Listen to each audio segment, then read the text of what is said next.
what do we know about how serious Mr. Bae's health condition is here, and what's the likely outcome? Well, Rosemary, I spoke to the sister, Terry Chung, just a few hours ago, and she gave me an update saying that on Friday, the Swedish ambassador in North Korea was able to visit Kenneth Bae. Now, of course, the US does not have diplomatic ties with North Korea, so has to go through the Swedish embassy for any of this kind of business. And he said that he had to meet him in the hospital because his health had deteriorated. Now, Terry Chung told me that he has, as far as she has been told, severe back pain, leg pain, also kidney stones. She said he's lost something like 50 pounds. And he also had some chronic medical issues even before he was detained back in November in North Korea. He had diabetes and also he has complications relating to that disease.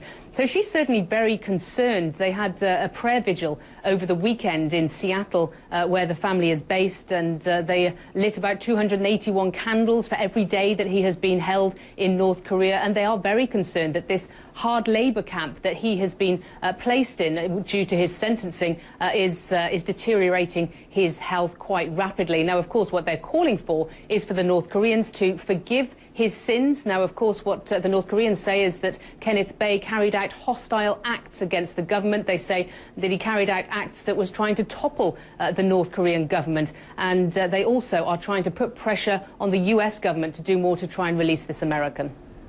Yeah, and of course, Kenneth Bae's son has been behind that, hasn't he? Trying to really appeal to President Obama to release his father on this special amnesty, is what he calls it.